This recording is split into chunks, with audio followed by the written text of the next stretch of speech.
Hello student, स्वागत है आपका हमारे यूट्यूब चैनल ऑनलाइन केमिस्ट्री 01 पे। तो तैयार हैं आज हम एक नई वीडियो के साथ। और आज का जो वीडियो है वो +2 क्लास के लिए है। जो टॉपिक हम कर रहे हैं उसका नाम है इलेक्ट्रोकेमिस्ट्री। इससे पहले हमने इलेक्ट्रोड पोटेंशियल निकालना सीखा है और लास्ट टाइम जो हमने टॉपिक किया है वो नर्नेस्ट इक्वेशन किया है। वो बहुत इंपॉर्टेंट टॉपिक है आपके लिए। उसे बहुत सा न्यूमेरिकल पोर्शन जो है आपके कॉम्पिटिटिव एग्जाम्स में पूछा जाता है। आज का जो हमारा टॉपिक है वो इक्विलिब्रियम कांस्टेंट के ऊपर है। और जो इक्विलिब्रियम कांस्टेंट है उसको हम नर्नेस्ट इक्वेशन के माध्यम से निकालना सीखेंगे कि किस प्रकार हम नर्नेस्ट इक्वेशन का यूज़ करके इक्विलिब्रियम कांस्टेंट निकाल सकते हैं। तो इक्विलिब्रियम कांस्टेंट को हम Kc से रिप्रेजेंट करते हैं। और देखिए इक्विलिब्रियम कांस्टेंट हम कैसे निकालते हैं, कब कौन सी कंडीशन होती है जहाँ पे हम इक्विलिब्रियम कांस्टेंट निकाल सकते हैं। तो देखिए इसको मैं आपको एक एग्जांपल के माध्यम से बताता हूँ। जैसे मैं डैनियल सेल के एग्जांपल आपको लेता हूँ। मैंने पहले भी आपको डैनियल सेल के एग्जांपल के बारे में बताया है। डैनियल सेल का एग्जांपल बहुत सिंपल एग्जांपल है। जिंक और कॉपर, इसमें हम 2 इलेक्ट्रोड यूज़ करते हैं। ये जिंक सॉलिड है, कॉपर एक्वस होता है। देन हमारे पास Zn2 positive ion aqueous solution में आता है और प्लस कॉपर सॉलिड होता है। अब आप देखिए हमें एक चीज़ सिखाई जाती है कि जब रिएक्टेंट से प्रोडक्ट बनता है, ये क्या है, रिएक्टेंट है। ये क्या है, रिएक्टेंट है, ठीक है। और ये क्या है, प्रोडक्ट है। आप देखिए जब रिएक्टेंट से प्रोडक्ट बनता है, रिएक्टेंट का कंसंट्रेशन डिक्रीज होता है, प्रोडक्ट का कंसंट्रेशन इंक्रीज होता है। तो आप देखिए कंसंट्रेशन में हम सॉलिड की कंसंट्रेशन की तो बात नहीं करेंगे, ठीक है। किसकी कंसंट्रेशन की बात कर रहे हैं हम, जो एक्वस है, यानी कॉपर 2 पॉजिटिव आयन का कंसंट्रेशन डिक्रीज होगा। इसका कंसंट्रेशन क्या होगा, डिक्रीज होगा।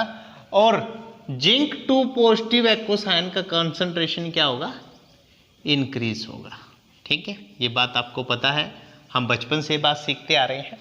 अब जब हम सेल बनाते हैं, डैनियल सेल की मैं बात करता हूं, तो इलेक्ट्रोड पोटेंशियल जो होता है इसका वो 1.1 वोल्ट होता है, ठीक है। तो इसका कोई ना कोई पोटेंशियल डिफरेंस होता है इलेक्ट्रोड के बीच में, जिसकी वजह से ये वैल्यू होती है। और जो वोल्टेज है, जो वोल्टेज है उसका वैल्यू, जो वोल्टेज है उसका वैल्यू जो है वो कुछ ना कुछ होता है, यानी पॉजिटिव वैल्यू कुछ ना कुछ होती है, ठीक है। जैसे ही हम रिएक्शन स्टार्ट होता है, कॉपर 2 पॉजिटिव आयन का कंसंट्रेशन डिक्रीज होता है और जिंक 2 पॉजिटिव आयन का कंसंट्रेशन इंक्रीज होता है। एक ऐसी सिचुएशन आती है जहां पे concentration of Cu2 positive ion is equal to concentration of zinc 2 positive ion. अब एक ऐसी सिचुएशन आ गई है बेटा जहां पे जो कंसंट्रेशन है कॉपर का वो जिंक के इक्वल हो गया है। तो इस सिचुएशन में हम लोग क्या मानते हैं कि इक्विलिब्रियम मेंटेन हो गया है। क्या आ गया है अब इक्वेशन में, जो हमारे पास रिएक्शन हो रही है वो उसमें इक्विलिब्रियम आ गया है, इक्विलिब्रियम कंडीशन आ गई है, ठीक है। इक्विलिब्रियम कंडीशन होगी जब दोनों की कंसंट्रेशन इक्वल हो जाएगी। अब जो मेरे पास वोल्टेज होगा, जो वोल्टेज का वैल्यू है वोल्ट मीटर पे, वो 0 शो होगा क्योंकि दोनों का कंसंट्रेशन सेम हो गया है, ठीक है। और जो ई ऑफ सेल है, इलेक्ट्रोड पोटेंशियल, वो भी कितना हो जाएगा, 0 हो जाएगा, ठीक है। ये कंडीशन आपने ध्यान रखनी है कि जब हमारे पास इक्विलिब्रियम मेंटेन हो गया है, ठीक है, रिएक्शन के अंदर, तब वोल्टेज डिक्रीज, जैसे ही रिएक्शन स्टार्ट होता है वोल्टेज डिक्रीज होना स्टार्ट हो जाता है। ये भी बात आप ध्यान रखिए कि वोल्टेज डिक्रीज होता है और एक वैल्यू आती है जब ये कितना हो जाता है, 0। और इस टाइम पे आपका जो इलेक्ट्रोड पोटेंशियल है वो भी कितना हो जाएगा, 0 हो जाएगा। तो इस कंडीशन को अब हम नर्नेस्ट इक्वेशन में रख के देखते हैं। देखिए इक्विलिब्रियम कंडीशन है। अब इसके लिए मैं नर्नेस्ट इक्वेशन निकालता हूं। नर्नेस्ट इक्वेशन से हम देखते हैं इसको। नर्नेस्ट इक्वेशन क्या कहता है, E of cell is equal to E naught of cell minus 2.303 RT upon NF log of zinc 2 positive ion, concentration of zinc 2 positive ion और कॉपर 2 पॉजिटिव आयन। ये हमारे पास फॉर्मूला होता है। अब जब इक्विलिब्रियम कंडीशन आती है, जब इक्विलिब्रियम कंडीशन आती है तो उस कंडीशन पे हम जो ये कंसंट्रेशन है जिंक 2 पॉजिटिव आयन और concentration of copper 2 positive ion, इन दोनों का कंसंट्रेशन इक्वल हो गया है। अब इसको मैं एक कांस्टेंट Kc के इक्वल लिख लेता हूं, जो किसको रिप्रेजेंट करता है, इक्विलिब्रियम कांस्टेंट। यहां भी आप लिख लीजिए, इसको हम किससे रिप्रेजेंट करते हैं, Kc से। अब ये तीनों वैल्यू मैं इसमें सब्स्टिट्यूट करता हूं। देखिए इसका तो कोई काम नहीं है, ई नॉट ऑफ सेल में 0 रखता हूं, is equal to E naught cell minus 2.303 RT upon NF log of Kc। n की वैल्यू भी मैं पुट कर लेता हूं। डेनियल सेल में n की वैल्यू कितनी होती है बेटा, 2 होती है। ठीक है, अब देखिए ये कंडीशन मैंने रख दी है। अब मैं इसको इस साइड लेके आता हूं, लेफ्ट साइड में इक्वल से जब मैं इसको लेके आता हूं तो E naught cell is equal to 2.303 RT upon 2F log of Kc। तो ये हमारे पास फॉर्मूला आ गया है। अगर मेरे को बोला जाए कि आपको डेनियल सेल के लिए इक्विलिब्रियम कांस्टेंट निकालना है, अब हम देखिए इसका यूज करना सीखते हैं। यूज कैसे करते हैं, अब मुझे डेनियल सेल के लिए इक्विलिब्रियम कांस्टेंट निकालना है। तो देखिए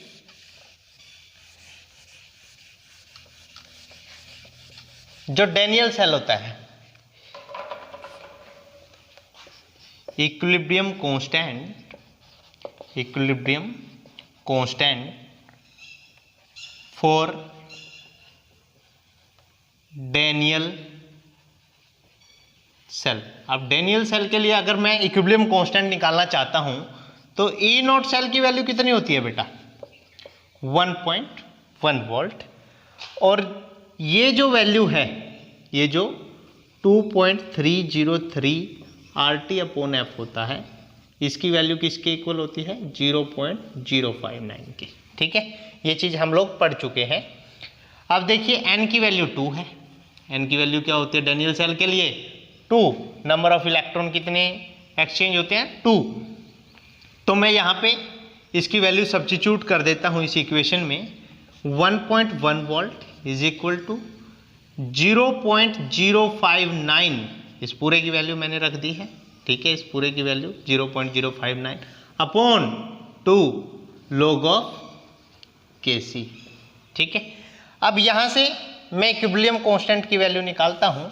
तो इक्विलिब्रियम कांस्टेंट की जो वैल्यू मेरे पास आती है वो कुछ इस तरह से होगी, log of Kc is equal to 0, इस 2 को मैं इस साइड मल्टीप्लाई कर देता हूँ, 1.1 इंटू 2 अपॉन 0.059। तो मेरे पास जो वैल्यू आता है वो 37.288 आ गया है। ठीक है, आपने इसको सॉल्व कर लेना है। अब जब मैं इसको log को यहाँ से हटाता हूँ, इसका एंटी-लॉग लेता हूँ, तो जो Kc की वैल्यू है वो मेरे पास 2 × 10⁻37 आ जाता है। ठीक है, तो ये वैल्यू मेरे पास निकल के सामने आता है। समझ में आ गया होगा। अब नेक्स्ट है, अब देखिए हमें एक रिलेशनशिप मिल गया है between E naught cell and Kc। तो मैंने आपको एक एग्जांपल भी दिखाया कि किस प्रकार हम इक्विलिब्रियम कांस्टेंट निकालते हैं सिंपल डेनियल सेल के लिए। तो हम इसको क्या लिखते हैं, देखिए E naught cell is equal to 2.303 RT upon NF log of Kc। तो ये क्या है, it is a relationship between equilibrium constant Kc and standard electrode potential of the cell. ठीक है, ये किस चीज के बीच में रिलेशन है, Kc और स्टैंडर्ड इलेक्ट्रोड पोटेंशियल के बीच में एक रिलेशन आ गया है। ठीक है, अगर हमें ई नोट की वैल्यू पता है तो हम इक्विलिब्रियम कांस्टेंट की वैल्यू फाइंड कर सकते हैं। अभी अभी आपने एग्जांपल देखा एक डैनियल सेल का, जहां पे हमें E0 की वैल्यू दी गई थी और इस सभी की वैल्यू कांस्टेंट आ जाती है। n का वैल्यू हम रिएक्शन से निकालते हैं, जो हमारे पास नेट रिएक्शन होता है, इलेक्ट्रोड रिएक्शन है जो इलेक्ट्रोड के ऊपर हो रहा है, और Kc की वैल्यू हम इसे फाइंड कर सकते हैं। ठीक है, ये था इक्विलिब्रियम कांस्टेंट।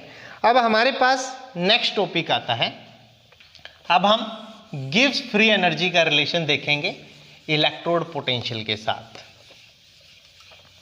इलेक्ट्रोड पोटेंशियल के साथ। देखिए नेक्स्ट हमारा टॉपिक है इलेक्ट्रो केमिकल सेल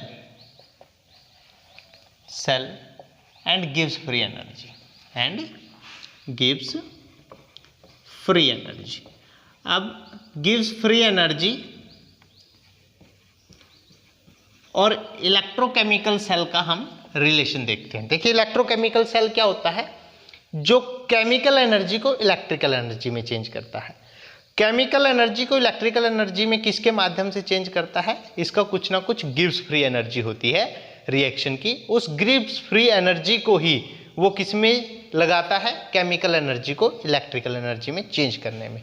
तो देखिए जो वर्क डन कर रहा है, जो वर्क डन हो रहा है, वही गिब्स फ्री एनर्जी है। वर्क डन किसके लिए, केमिकल एनर्जी को इलेक्ट्रिकल एनर्जी में चेंज करने के लिए। जो टोटल वर्क डन होता है, जो टोटल वर्क डन है, वो किसके इक्वल होता है, जो इलेक्ट्रोड पोटेंशियल है, जो इलेक्ट्रोड पोटेंशियल है, इलेक्ट्रोड पोटेंशियल इनटू चार्ज, जो चार्ज है हमारे पास।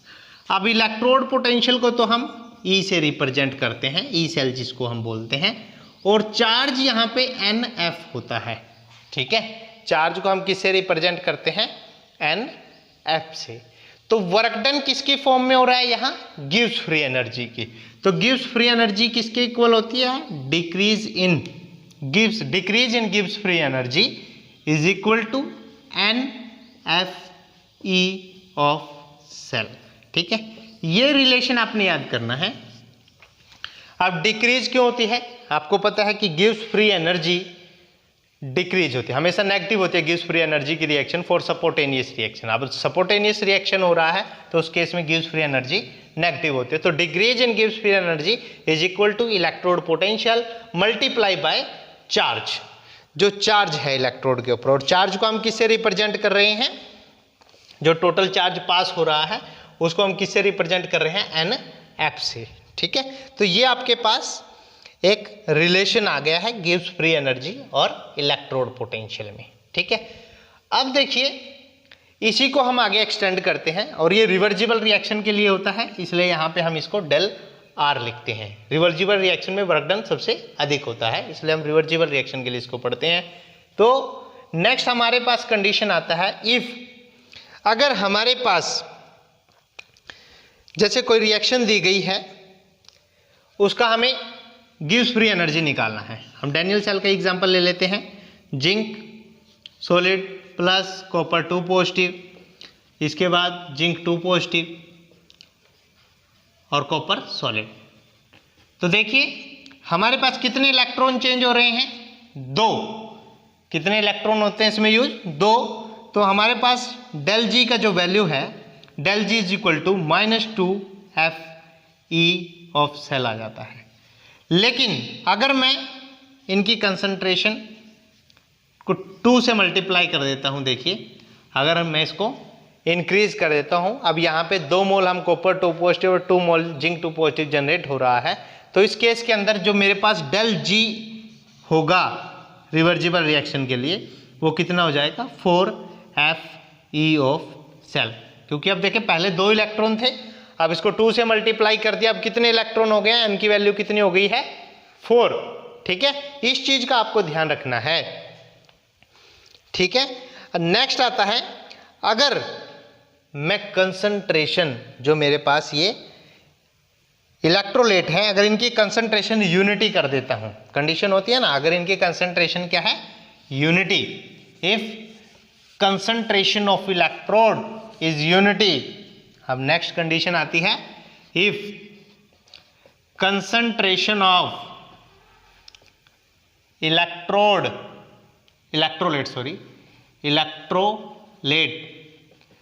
इज यूनिटी, अगर कंसंट्रेशन यूनिटी है तब ई ऑफ सेल जो होता है इलेक्ट्रोड पोटेंशियल, उसको हम किसके इक्वल लिखते हैं, ई नोट ऑफ सेल के इक्वल।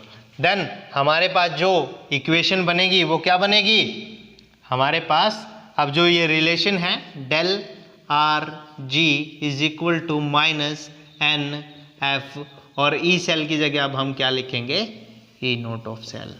ठीक है, तो ये एक सेकंड रिलेशन हमारे पास आ गया है।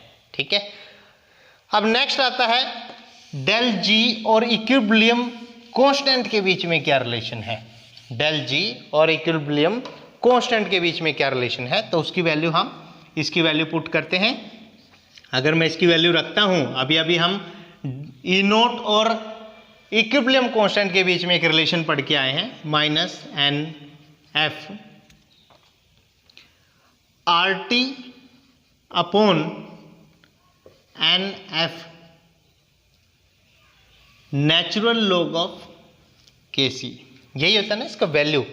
ठीक है, अब देखिए मैं इस एन एफ को एन एफ से कैंसिल आउट कर देता हूं, तो मेरे पास जो रिलेशन आता है del R G is equal to minus R T natural log K C. ठीक है, ये एक रिलेशन आ जाता है। ठीक है, ये electrode potential, standard electrode potential और गिब्स फ्री एनर्जी के बीच में रिलेशन है, और it is a relationship between Gibbs free energy and equilibrium constant. और एक हमने इलेक्ट्रोड पोटेंशियल और गिब्स फ्री एनर्जी के बीच में भी रिलेशन पढ़ा है, del G is equal to minus N F E of cell, electrode potential और गिब्स फ्री एनर्जी के बीच में। तो ये तीन रिलेशन आपको मैंने आज सिखाए हैं। ठीक है, और एक हमने स्टैंडर्ड इलेक्ट्रोड पोटेंशियल और इक्विलिब्रियम कांस्टेंट के बीच में रिलेशन पढ़ा है। तो ये चार के चार रिलेशन हमारे लिए इंपॉर्टेंट है, क्योंकि इन सभी के बेसिस पे आपको क्वेश्चन पूछे जाते हैं। क्वेश्चन कैसे पूछे जाते हैं, आपको स्टैंडर्ड इलेक्ट्रोड पोटेंशियल निकालना होगा, गिब्स फ्री एनर्जी दी जाएगी, या आपको गिब्स फ्री एनर्जी दी जाएगी, केसी निकालना पड़ेगा। मतलब कोई भी वैल्यू आपको निकालने के लिए वो पूछ सकता है। आपको गिब्स फ्री एनर्जी निकालनी है, इलेक्ट्रोड पोटेंशियल दे रखा है। ठीक है, तो ये सारे के सारे जो चार फॉर्मूले हैं, ठीक है, एक और फॉर्मूला हमने क्या पढ़ा था अभी, E naught of cell is equal to minus 2.303 R T upon N F log of K C. तो ये हमारे पास स्टैंडर्ड इलेक्ट्रोड पोटेंशियल और इक्विलिब्रियम कांस्टेंट के बीच में रिलेशन है। तो ये चार के चार आज जो फॉर्मूले हमने पढ़े हैं, आपको इनको बहुत अच्छे से सोल्व करना आना चाहिए। ठीक है, और इनके ऊपर जो न्यूमेरिकल हैं वो आपको पूछे जाते हैं। इनके न्यूमेरिकल ज़्यादातर जितने भी कॉम्पिटिटिव एग्जाम होते हैं उन सभी में इनका डायरेक्ट रिलेशन भी पूछ लिया जाता है। जो ये फॉर्मूले हैं ये भी आपको पता होने चाहिए, क्योंकि डायरेक्ट रिलेशन पूछ लिया जाता है कि इन दोनों के बीच में कैसा रिलेशन है। ठीक है, तो आपको ये फॉर्मूले याद करने हैं और इनके बेस पे जितने भी न्यूमेरिकल हैं वो आपको सोल्व करके देखने हैं। कुछ न्यूमेरिकल हम नेक्स्ट वीडियो में भी देखेंगे इससे संबंधित। तो आज का वीडियो अगर आपको अच्छा लगा है तो वीडियो को लाइक करें, ज़्यादा से ज़्यादा शेयर करें। Happy learning.